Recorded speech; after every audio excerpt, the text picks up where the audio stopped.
Question number 40 में देख लो एक बार अच्छे से, इसको किसने दिया है।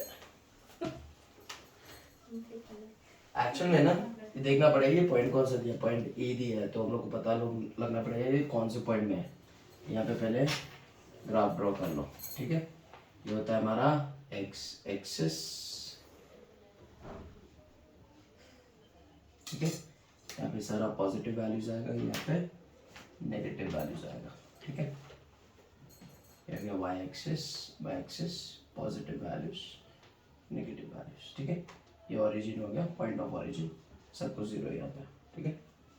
ओके, यहाँ पे दिया है ए पॉजिटिव, मतलब एक्स का वैल्यू पॉजिटिव तो यहाँ पे कहीं पे होगा, ठीक है। एक्स पॉजिटिव ना, तो यहाँ पे कहीं। अगर नेगेटिव दिया है, वाई का नेगेटिव दिया मतलब यहाँ पे आएगा पॉइंट, तो 1 5, तो यहाँ पे कहीं पे होगा ये फर्स्ट पॉइंट, पॉइंट ए होगा यहाँ पे 1, -5, ठीक है। दूसरा पॉइंट क्या दिया है, दूसरा पॉइंट दिया है -4, तो x का वैल्यू हो गया -4, तो ये रहा x का वैल्यू -4 और 5, तो 4 और 5 यहाँ पे होगा कहीं पे, ठीक है। -4, 5 ये एक्चुअल होगा, ऐसा ऐसा कुछ होगा ये, ठीक है। पॉइंट बी,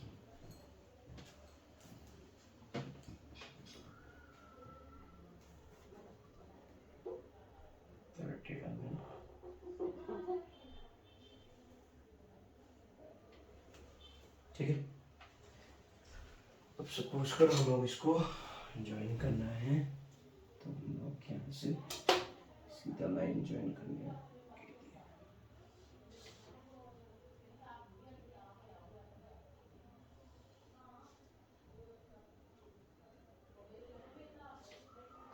एज्यूम्ड वैल्यू है एक्चुअली, ठीक है। एक्चुअली तो ग्राफ पे होगा, ये समझ रहा है पक्का।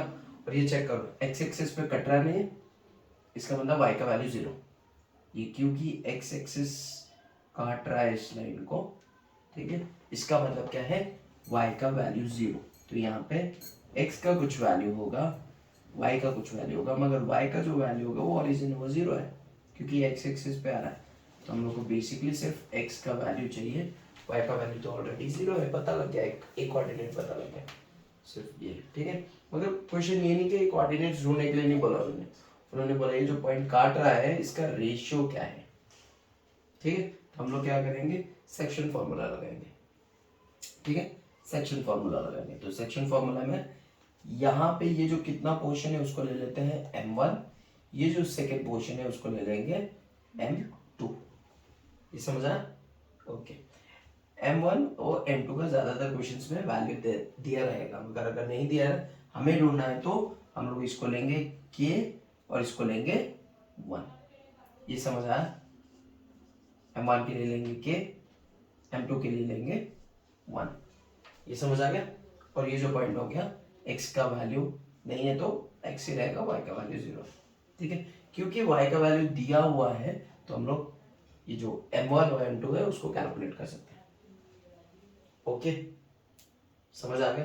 तो फॉर्मूला से शुरू करना है, y क्यों, x क्यों नहीं, क्योंकि वैल्यू दिया है y का, ओके। अगर x का वैल्यू दिया रहेगा, अगर वो y एक्सिस पे काटेगा और x का फिर y का वैल्यू, फिर अगर ये y एक्सिस पे काटना होता तो x का वैल्यू 0 होता, तो फिर आप लोग x से शुरू करते।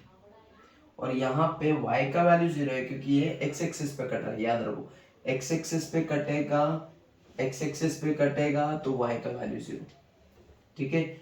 y एक्सिस पे कटेगा तो x का वैल्यू 0, ये लिख के रख लो कहीं पे, ठीक है। whenever there is a line which is being cut, okay, or which is being divided by x-axis or y-axis, if x-axis is dividing the line, okay, or the line is being cut by x-axis, then y will be 0.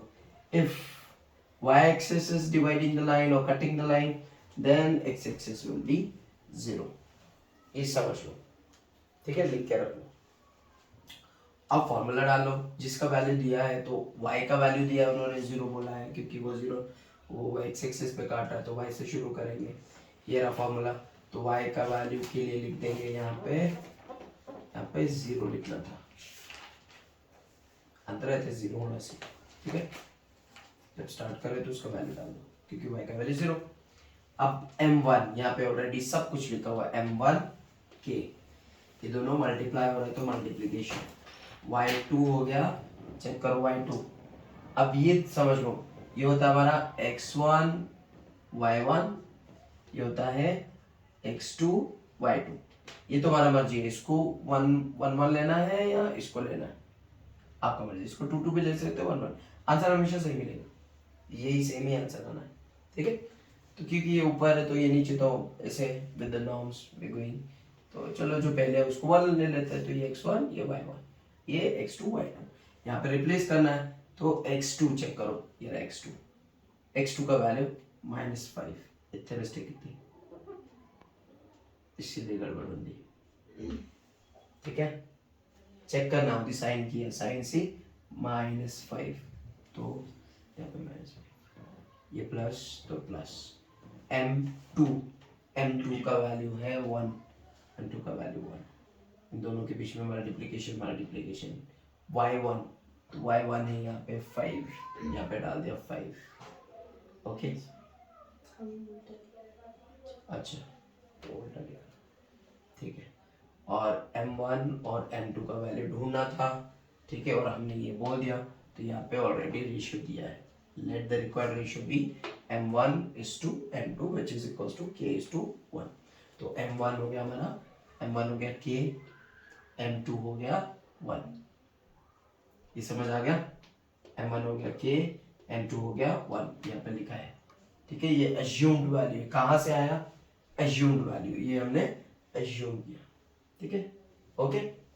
चलो ठीक है, y का value तो 0 है क्योंकि x axis पे कटा था, तो ये यहाँ पे लिखा दिया। इसको सॉल्व कर दिया हमने पूरा, ठीक है।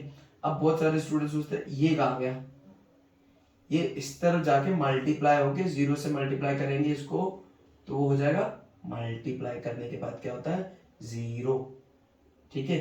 तो ये यहाँ पे मिस्टेक किया, यहाँ पे इक्वल्स टू नहीं था, यहाँ पे मल्टीप्लीकेशन साइन था, ये इधर गया मल्टीप्लाई हुआ, अंतर की भी करनी 2 2 इक्वल टू, एक ही क्वेश्चन में 2 2 इक्वल्स टू नहीं होगा, ठीक है। हम लोग ऐसे यूजुअली लिखते हैं इक्वल्स टू जब सॉल्व करना है। जैसे सपोज करो यहाँ पे जैसे हो गया, लास्ट में हो गया, जैसे सपोज करो मैंने लिखा x इक्वल्स टू 4/2, मेरे को पता है ये सॉल्व हो रहा है, तो क्यों एक और लाइन लेके जाना, तो हम लोग यहाँ पे कैंसिल करके लिख देता है 2 2, ऐसे लिख सकते हैं, ठीक है।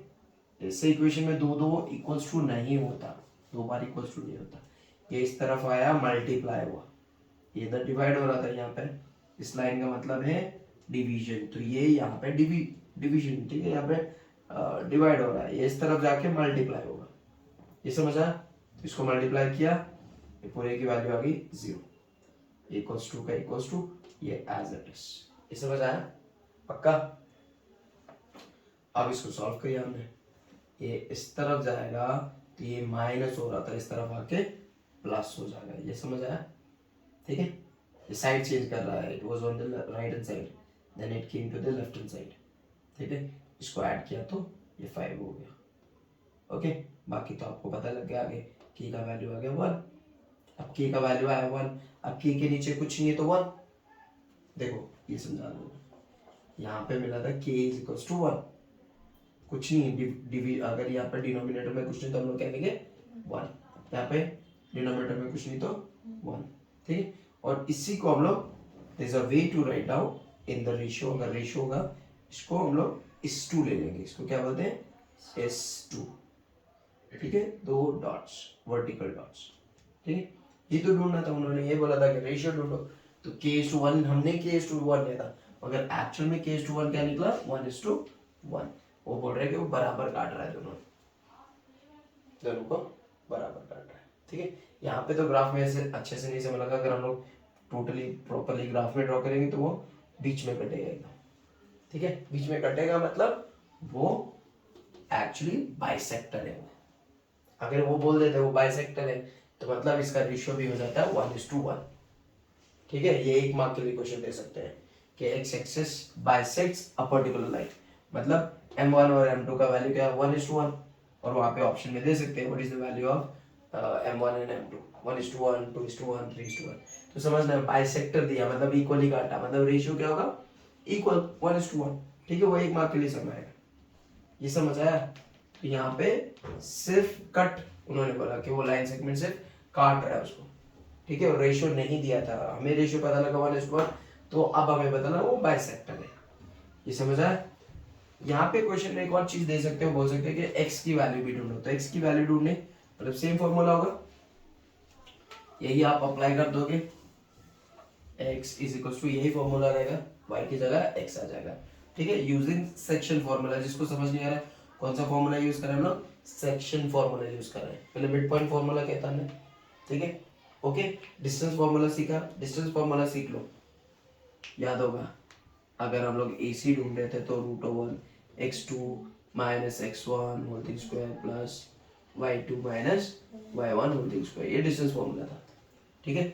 फिर मिड पॉइंट फॉर्मूला क्या हमने, मिड पॉइंट फॉर्मूला क्या था, क्या था, x1 plus x2 divide by 2। उसी तरह से y के लिए भी था y1 plus y2 divide by 2। Section formula ये रहा, y के लिए ऐसे करेंगे और x के लिए भी ऐसा ही रहेगा। ये कैसे याद करना है, फॉर्मूला कैसे याद करना है, m अगर x है तो x, mx plus mx divided by m plus m, ये समझ आया, 1 2 2 1 1 2, ऐसे याद कर लो, ठीक है। x है, रेशियो है, सेक्शन फॉर्मूला है, तो mx plus mx divided by m plus m, 1 2 2 1 1 2, ठीक है। सबका वैल्यू पता है हमें, अब तो हमें ये m1 m2 का भी वैल्यू पता लग गया, 1:1 है, तो सब वैल्यूज डाल दो और यहाँ पे x का वैल्यू ढूंढ लो, यही आपका काम है, ढूंढ के बताओ x का वैल्यू क्या है, ठीक है, खत्म करो।